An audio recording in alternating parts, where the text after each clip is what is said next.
Bendiciones, querida audiencia. Quien te saluda es el pastor Guido del ministerio Casa de Milagros, de nuestros padres espirituales, apóstoles Osvaldo y Liliana Sica, a quienes les mandamos un saludo grande. Y estamos viviendo un tiempo de bendición en nuestra casa. La verdad que estamos viviendo tiempos de reuniones poderosas en donde estamos viendo cómo la mano de Dios está trayendo liberación a las personas, sanidad, restauración. Estamos viendo crecimiento. Es un tiempo muy lindo. Realmente es una temporada de este año que lo hemos dicho ya, ¿no? Porque lo recibimos de parte de Dios, de crecimiento y expansión. Gracias a Dios porque hemos abierto en José Cepaz también una casa de milagros allá. Se está trabajando los días jueves. Ya vamos a traer después para poner la dirección. Si hay gente de José Paz ahí cerca del cruce de Erqui que no congrega y necesita un lugar para poder congregar, bueno, les vamos a animar que se puedan contactar con nosotros. Estamos bendiciendo esa zona. También acá en el barrio de Las Tunas también tenemos casas de milagros, células que están siendo de mucha bendición porque bendicen a familias, son puertas abiertas en donde a través de ahí se predica el Evangelio, ¿no? Se está ganando vidas, se las consolida, se las discipula, se las forma y se les da un propósito, ¿no? Dado por Dios. Obviamente que el propósito ha sido dado por Dios, pero se las enseña, se les instruye, ¿no? En un tiempo en donde sabemos que es un tiempo de Dios, ¿no? Un tiempo de bendición, así que queremos animarte, que puedas si no estás congregando, el congregar, ¿no? El poder volver a retomar el camino, ¿no? No sé cuál puede llegar a ser el motivo, ¿no? Pero nada nos puede justificar delante de Dios en cuanto a el hecho de poder congregar, ¿no? Quiero también hacerte esta extensión de esta invitación, de invitarte a nuestras reuniones. Nosotros estamos en el barrio de Las Tunas, bendito barrio. En la calle Juárez, Beauchef 3080 está el Ministerio Casa de Milagros y ahí en pantalla usted tiene los días de reunión, que los días domingo tenemos 2 cultos de celebración que son hermosos y poderosos, que te puedes acercar, los días miércoles también, y los días sábados estamos teniendo una actividad para jóvenes, adolescentes y preadolescentes y también damas y varones, ¿no? Damas y hombres. Estamos ahí con las reuniones, respectivas reuniones, poderoso mover de Dios, ¿no? En donde estamos viendo cómo familias enteras están siendo bendecidas, ¿eh? Así que quería extenderte esta invitación. Si no estás congregando, que te puedas acercar. Te vamos a estar recibiendo ahí con un abrazo de oso y agradecidos ahí por, si te acercás, bueno, agradecido por haber aceptado esta invitación, ¿eh? Así que esto es lo que quería decirte, ¿no? Muy contento por este tiempo. La muerte que produce fruto.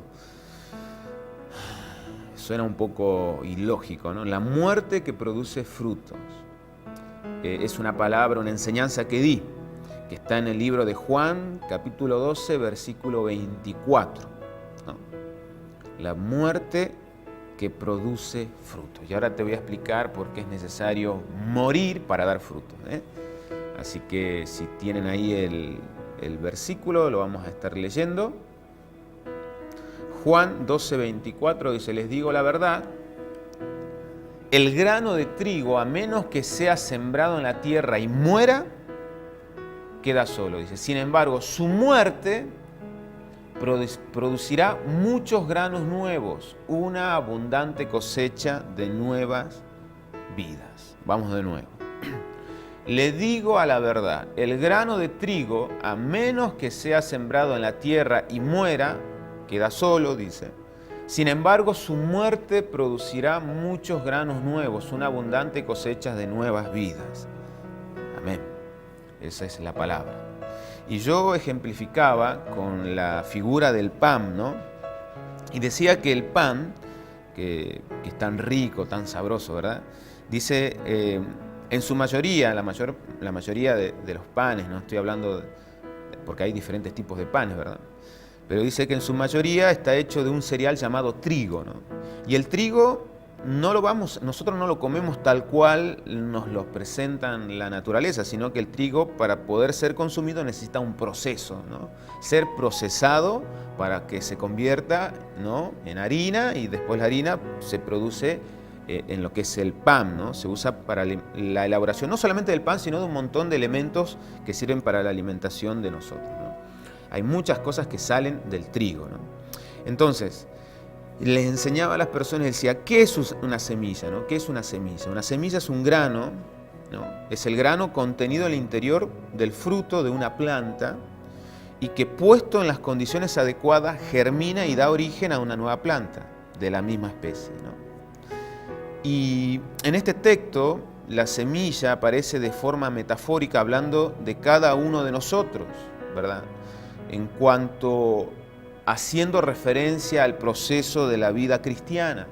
Por eso hablaba el texto, ¿no?, acerca de que el grano necesita morir para poder dar frutos, ¿no? Ese grano necesita ser sembrado, morir, y después que muere va a dar nacimiento a una nueva planta y se va a reproducir en nuevos granos, ¿no? Entonces, es necesario morir al yo, le decía a la gente, ¿verdad? Enseñaba. Es necesario morir al yo, es necesario poder morir.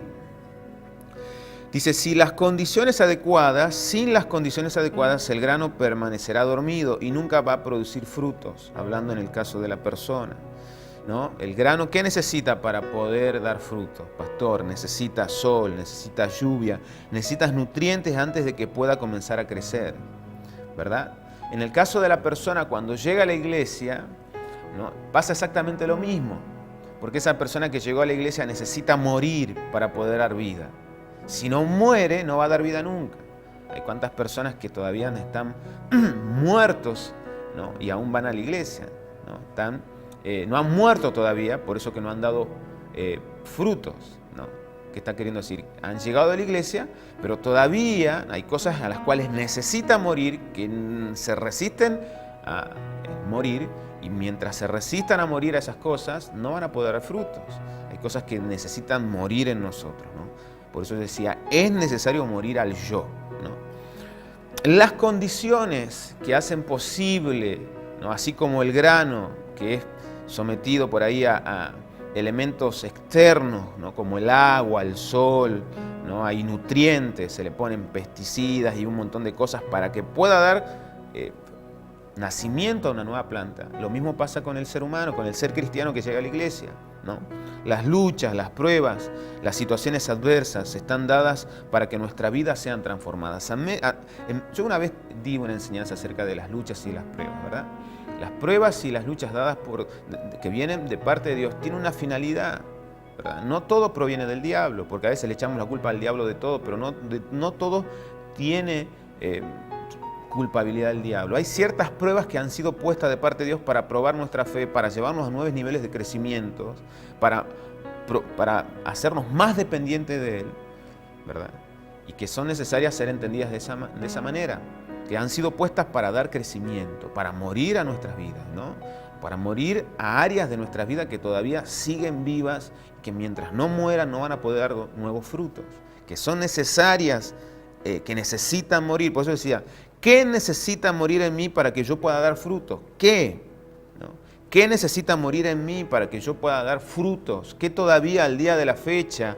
Porque no tiene que ver por años. Usted puede tener 30 años en la iglesia y todavía hay áreas de su vida que necesitan morir para poder dar frutos. Si todavía usted no ha experimentado en esas áreas que ver frutos. Y usted dice, ¿por qué? Si hace 20 años que voy a la iglesia, ¿sabe por qué? Porque para que primero eso necesita morir, necesita tener también el consentimiento de la persona. Decir, yo necesito morir, ¿verdad? Esta área de mi vida necesita morir, ¿no?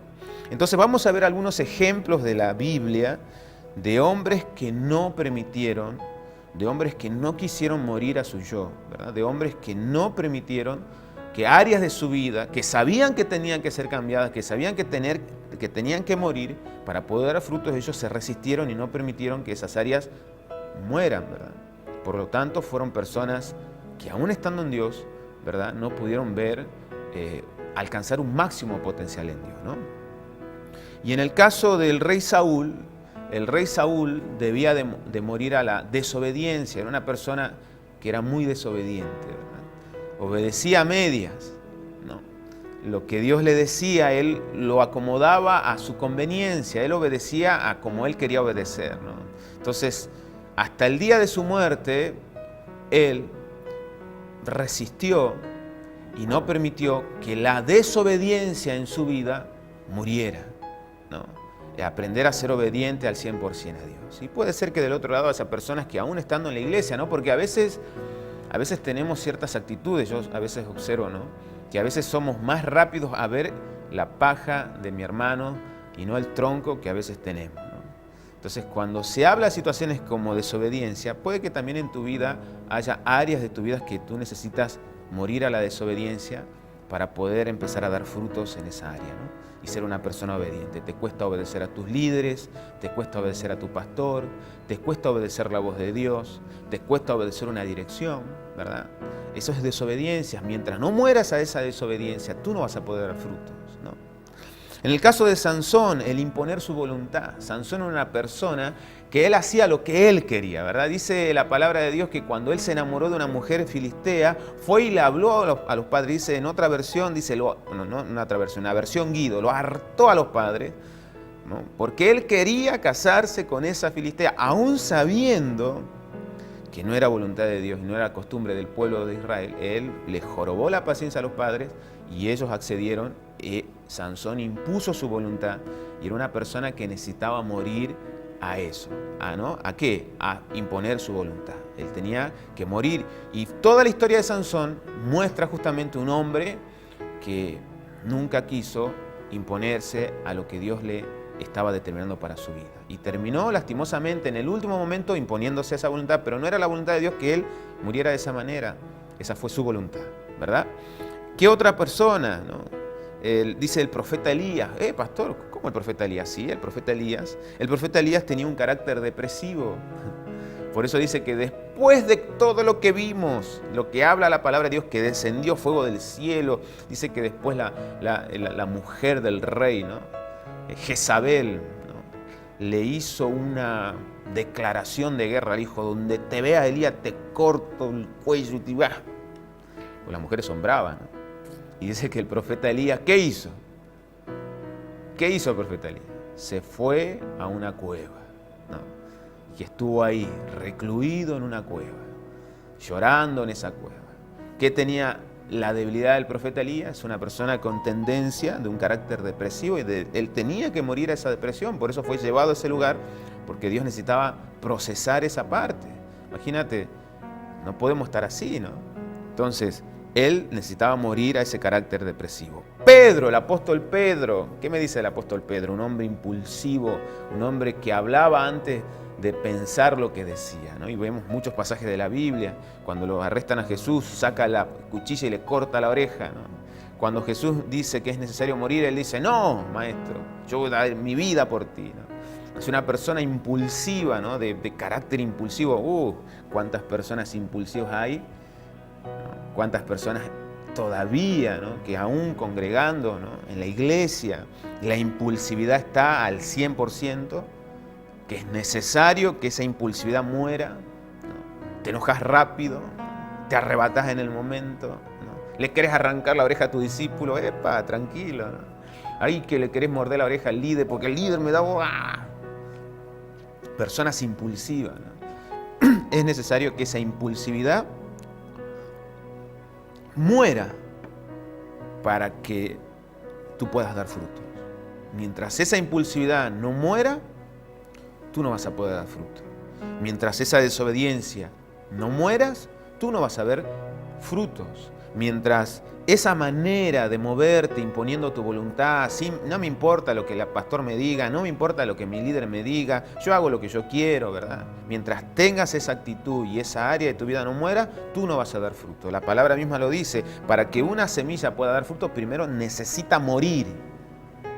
Y si tú eres un cristiano, tú necesitas primero morir a tu yo. Hay cosas en tu vida que todavía necesitan ser cambiadas, ser procesadas, ser enterradas, ¿verdad? Morir a ese viejo yo, ese viejo Guido, ¿no? Esa vieja persona que aún vas a la iglesia y sigue siendo celoso, ¿verdad? Porque a nosotros nos toca, yo pastoreo y situaciones, ¿no? Una persona que no sabe esperar la voluntad de Dios, no puede esperar, tú estás acelerado, tú necesitas morir a esa parte. Necesitas decir: Señor, Yo reconozco que soy una persona impulsiva y hoy yo dispongo mi vida a morir a esa impulsividad, ¿no? Yo muchas veces he enseñado que en mi etapa de crecimiento en la iglesia hubo un momento en donde yo me puse de novio con quien hoy es mi esposa y una persona muy celosa. Yo era una persona muy celosa, pero demasiada celosa, al punto tal que el celo dominaba mi vida. Creaba pensamientos y escenarios que no existían y terminábamos en nuestra relación discutiendo por cosas que nunca habían pasado, pero yo las celaba. Y sé que hay personas así que todavía aún van a la iglesia y el celo está al taco, ¿verdad? Entonces llegó un momento en donde yo dije, esto no está bien, porque no está bien que yo esté celando, porque los celos excesivos hablan de falta de confianza.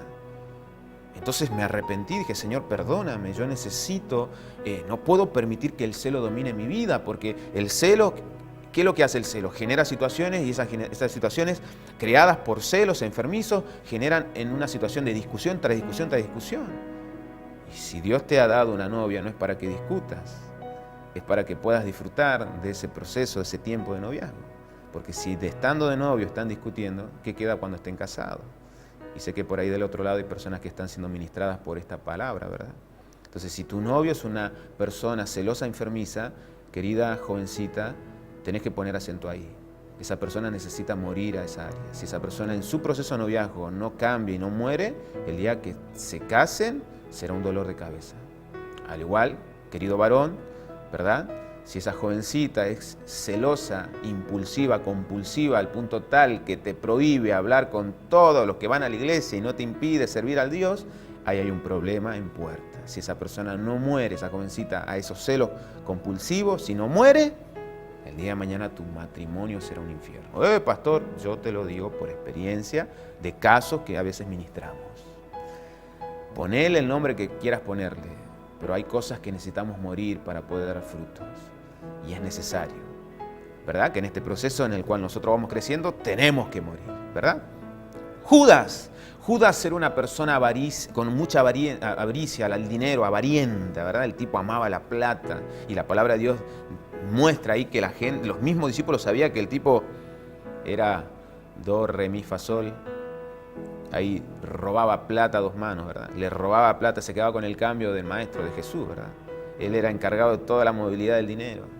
Y hay personas también que deben de morir a la avaricia. ¿Cuántas personas que aman más al dinero que al Dios que provee el dinero, ¿verdad? Entonces eso también es muy importante que usted pueda morir. ¿Cuántas personas que al día de hoy, mis queridos hermanos, seguimos debatiendo? Hay gente que sigue debatiendo si el diezmo es de Dios, el diezmo no es de Dios, si la ofrenda es de Dios, si la ofrenda no es de Dios. O sea, tantas sarta de idioteces, de personas que creen ser maestros y en su propia idiotez enseñan y mal enseñan a la gente, malforman, y el día de mañana tendrán que dar cuenta a Dios, porque el dar es un principio, es un principio bíblico. Jesús se dio por nosotros y la palabra misma dice, todo lo que el hombre siembre, eso va a cosechar. Y todavía al día de hoy estamos debatiendo, hay que diezmar, no hay que diezmar. Hay gente que, pero no lo hacen porque realmente tienen avaricia en su corazón, aman más al dinero que el dar, ¿no? Al Dios que provee el dinero. Y yo sé que esto ha ministrado y yo creo que a partir de ahora, mi hermano, usted ya no me va a querer más, ¿verdad? Si no, hasta ahora lo quería el pastor Guido, pero yo tengo que enseñarle la verdad. Yo he sido puesto acá para enseñar la verdad. Y porque el día de mañana yo daré cuenta a Dios por lo que enseño. Entonces usted tiene que entender que si usted está congregando y no diezma, usted está en falta con Dios. Usted se tiene que poner en cuenta. ¿Por qué? Porque cuando usted no diezma, usted cierra la ventana de bendición para su casa, para tu tierra, ¿verdad? El diezmo ha sido creado para poder bendecirnos, para poder bendecir. Yo diezmo, soy una persona que desde que he comenzado a trabajar, y sí he tenido luchas con el diezmo porque he sido una persona muy materialista, que solamente creía si había dinero en el bolsillo. Y yo he tenido que decir, Señor, reconozco que soy una persona con avaricia, con materialismo y que creo según lo que tengo. Y yo he tenido que aprender a darle a Dios. Y yo me he disciplinado y he dicho, Señor, muero a esto en mi vida. Y cuando yo morí a eso, que yo di testimonio, ¿verdad? En donde Dios me comenzó a probar y yo comencé a sembrar, a pactar, a diezmar y a ser fiel en mis diezmos. Todos los meses yo separo mi diezmo y doy mis diezmos. Dios me ha bendecido de una manera sobrenatural. Dios ha bendecido mi casa, ha bendecido a mi esposa, ha bendecido mis finanzas, ¿verdad? Cuando yo antes no lo hacía, siempre había un problema, ¿verdad? Siempre se rompía algo, siempre sucedía algo, me enfermaba, el dinero que no iba para donde tenía que ir se iba para otros lados, medicamentos, en arreglo del auto, en arreglo de aquello, nunca podía avanzar. Entonces son principios, ¿no? Entonces dice la palabra de Dios, y eso tiene que ver con esto también. Es necesario morir. Si tú quieres ver, muere a esas áreas donde tú sabes que tienes que cambiar. Ananías y Zafira eran discípulos que pertenecían a la iglesia primitiva, pero que eran bastante mentirosos. Ellos tenían que morir a la mentira, ¿verdad? Morir a la mentira para poder dar. Entonces dice, no es suficiente para el grano de trigo solo morir de modo de producir fruto, debe caer en la tierra. Y nosotros no lograremos nada por nosotros mismos. Necesitamos que Jesús nos guíe, porque Él dijo, yo soy el camino, la verdad y la vida. Y nos dice que es necesario morir para dar vida, como lo hizo Él. Si vemos su historia, nos daremos cuenta que Jesús, para resucitar, primero tuvo que morir. Y no podemos quedarnos en semilla. Usted no puede ser 20 años semilla. Joven, no puede estar toda tu vida siendo semilla. Si Dios te eligió es para que des frutos. Pastores, que todavía hay cosas que no se logran en mi vida, es necesario que empieces a reconocer qué áreas de tu vida tienen que morir. Y decir, Señor, estoy dispuesto a que esas áreas mueran. Yo ya te he hablado, no te hablo desde ahora, te estoy hablando de todo mi proceso desde que comencé, ¿verdad? Como joven, yo tengo 36 años, pero yo arranqué en la iglesia desde que tengo 10 años y he tenido que morir en el transcurso al orgullo, he tenido que morir a la falta de perdón, ¿verdad? Yo les conté a ustedes cómo me reencontré con mi padre, que me abandonó desde chico y le perdoné. También te he contado desde el día que me he puesto de novio con quien hoy es mi esposa, yo he tenido que morir al celo, ¿verdad? He tenido que morir a la desobediencia con mis pastores. Yo una persona que cuando estaba como persona que congregaba era muy desobediente, ¿no? Una persona que no me sometía a nadie, no me sometía a autoridad, yo hacía lo que quería, acá yo hago lo que quiero, a mí yo no tengo que rendir cuenta a nadie, y yo tuve que reconocer si no, eso no está bien, tuve que morir a esa desobediencia, a esa rebeldía que había en mi vida, y desde el momento que yo comencé a morir a esas cosas que fueron por etapas, yo comencé a ver áreas de mi vida que empezaron a dar frutos. Áreas de mi vida que estaban estancadas, que comenzaron a dar frutos. Como yo te decía, ¿no? Yo comencé a congregar en esta iglesia que tengo 15 años. Y cuando yo comencé a trabajar a mis 18, yo no diezmaba. Una persona que no diezmaba, una persona que no ofrendaba, una persona que tenía los cielos cerrados, ¿no?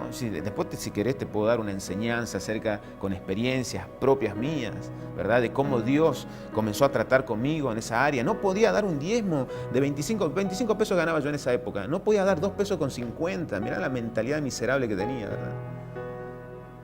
¿Cuánta gente del otro lado que no da un diezmo de 200 pesos porque gana 2.000, ¿no? Y cree que es mucho? ¿Qué es mucho? Yo enseñé que cuando damos a Dios, nunca le vamos a ganar. Lo que vas a recibir de Él es mucho más de lo que estás dando.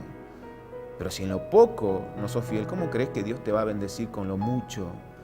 Porque a veces vemos gente que habla de lo sobrenatural, no, este año será un año y puro bla, bla, bla. Pero vamos por lo básico. Si tú no estás diezmando en tu iglesia, ¿cómo crees que Dios te va a bendecir y te va a dar? Si en lo poco que te da no sabes, no sos un buen administrador.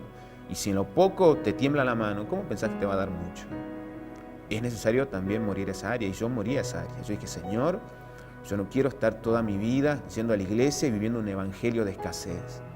Viviendo un evangelio que no coincide, porque yo lo prediqué, ¿no? Termino mi secundario, y desde que termino mi secundario 18 hasta los 21, hasta los 20 años, no conseguía trabajo, una vida de escasez, y yo iba a la iglesia y escuchaba como mi pastor hablaba de que Dios bendecía, Dios prosperaba, Dios resucita muertos, sana ciegos, levanta paralíticos, pero yo no conseguía trabajo. ¿Cómo es la historia? Entonces yo como dije, bueno, entonces la iglesia es el problema. No, la iglesia no es el problema. Porque sabés lo que tenés que hacer, porque te enseñan, pero desoís esa enseñanza. Entonces cuando yo fui a orar a mi cuarto y comencé a decir, Señor, ¿por qué? ¿Por qué? Me cuesta tanto, no veo prosperidad. Entonces Él me confrontó. Si en lo poco que tenés no me das, ¿cómo pensás que te voy a dar mucho? Si en los 25 pesos que ganas, porque trabajaba una vez por semana, no sos capaz de darme 2 pesos con 50, ¿cómo pretendés que te voy a dar un sueldo que exceda eso? Si en 2 pesos con 50 no me das, cuando ganes 25.000, 2.500, no 10 más, ni aunque... Entonces dije, Señor, yo no quiero esto para mi vida, no quiero para mi generación, esta mentalidad de pobreza, esta mentalidad de limitación. Dije, Señor, hoy yo muero a la escasez, hoy yo muero al no darte, hoy yo muero a esta mentalidad retrógrada que hay en mi vida. Porque me crié en un hogar viendo escasez. Muero a la pobreza, cancelé todo eso y ahí comencé, mi hermano. Comencé a dar mis diezmos, comencé a darle a Dios. Cuando Él me pedía, yo le daba y comencé a ver cómo la mano de Dios y la bendición comenzó a venir a mi vida. Es fácil vivir de declaraciones, mi hermano, pero es fácil vivir de declaraciones, pero yo te animo y te desafío a que esas declaraciones las hagas realidad en este año. Basta ya de estar publicando declaraciones en Facebook. Comienza a hacer carne esas declaraciones, ¿verdad? Y vas a ver cómo realmente este año será un año sobrenatural para tu vida. Como yo le enseño a los jóvenes y a la iglesia, todo lo que usted haga lo está haciendo para usted, porque es su siembra, es su semilla. Si usted congrega, no congrega para mí, congrega para usted, congrega para su generación. Dice Génesis 12, del 1 adelante, dice, por consecuencia de habrán haber obedecido a Dios, ¿no? Y haber salido de su tierra, dice Dios, te bendeciré y serás bendición. En ti serán benditas todas tus generaciones. O sea que si usted va a la iglesia no viene por mí, lo hace por usted. Y a través de esa obediencia Dios bendecirá a los tuyos por haber hecho caso a ese llamado, ¿verdad? Entonces hay muchas cosas por las cuales nosotros podíamos hablar, podemos hacer un programa de 1 hora, ¿verdad? Entonces dice, si nosotros vemos que Jesús tuvo que morir, ¿no? Para resucitar primero tuvo que morir. Y no podemos quedarnos toda la vida en semilla. La semilla que produce es aquella que puesta en tierra, ¿no? Puesta en tierra significa que representa la disposición a morir, ¿no? Morir a sí mismo, cuando encuentra las condiciones necesarias para dar origen a una nueva vida. No podemos como cristianos seguidores de Jesús quedarnos en semilla toda tu vida. No podés, ¿verdad? Porque o una de dos, revisar el evangelio que te están predicando o hay algo que tú no estás haciendo, ¿verdad? Porque es más fácil echar la culpa al pastor. Si no, el pastor está haciendo mal. No, Señor. Usted, la enseñanza que está recibiendo no la está haciendo vida en su vida. ¿Ok? Entonces dice, no podemos como cristianos quedarnos en semilla. Es necesario hacer morir en nuestra vida aquello que no nos deja vivir nuestra esencia de dar vida a los que nos rodean en cada hogar, en el trabajo, en la escuela. Es necesario morir. ¿A qué? A tu mal humor, hermano, para que haya paz en tu casa. Es necesario morir a eso. Es necesario morir a la inseguridad que tenés y empezar a tener seguridad de creerle a Dios. Es necesario morir, ¿no? Como dijimos, la desobediencia. Joven, es necesario morir, ¿no? A esa vida de yo hago lo que quiero, ¿verdad? De una vida de libertinaje, ¿verdad? Escucho música secular, pero voy y después levanto las manos. No, mi hermano, usted tiene que morir, ¿verdad? Voy por media semana soy del mundo y media semana soy de Dios. No, es necesario morir a esa forma de vida, a esa doble vida que no te bendice. Hay muchas cosas que podríamos hablar y sé que te está hablando Dios y hoy te está ministrando, ¿verdad? Es necesario morir a eso. Usted que es líder, es necesario morir a su soberbia, al orgullo, entender que si ha sido puesto ahí es para bendecir y ayudar a que los que están debajo tuyo crezcan, ¿verdad? No es que para que usted esté con un látigo dándole latigazo, no, es para que usted ayude al que está bajo usted a crecer. Es necesario morir a esa soberbia, ¿verdad? Es necesario morir ¿a qué? A la autodependencia, a creer que sabemos todo, que ya está todo. No, aún yo como pastor necesito cada día ser lleno del poder de Dios, de la presencia de Dios, necesito de Él, porque sin Él yo no soy nada. La gente que me conoce sabe de dónde Dios me ha sacado, sabe toda mi historia. Yo dependo netamente de Dios, mi hermano. Todo lo que ha logrado hasta este tiempo en mi vida ha sido por pura gracia y misericordia de Dios, ¿verdad? No me la creo, ¿verdad? Sé que lo que Dios me ha dado ha sido porque realmente mi vida ha sido una constante de morir continuamente. Morir. A la autosuficiencia, ¿no? Creer que yo solo puedo. No, mi hermano, muera eso. Sea dependiente de Dios. Y vas a ver cómo tu vida en este año dará un salto de calidad, ¿verdad? Vas a ver cómo tu vida en este año va a dar un salto donde va a dar fruto, donde vas a decir, pastor, la verdad, le agradezco por la palabra porque yo no sabía por qué no daba frutos hasta que ahora entendí que debo morir a áreas de mi vida. El Espíritu Santo te lo va a revelar. En el nombre de Jesús, espero que esta palabra haya sido de bendición, ¿sí? Antes de despedirnos, quiero invitarte a nuestras reuniones que están en pantallas. Juárez Beauchef 3080, barrio de Las Tunas. Días de reunión, domingo, miércoles y los días sábados estamos a full. Te vamos a estar esperando en esta dirección, Juárez Beauchef 3080, entre Mansilla y Alsina, a una cuadra de Avenida de los Constituyentes, barrio de Las Tunas. Si no estás congregando, te voy a estar esperando ahí. Quien te saluda es el Pastor Guido. Ha sido un programa de mucha edificación, espero que te haya servido, espero que te haya edificado. Te bendigo, nos vemos en la próxima emisión. Chau, chau.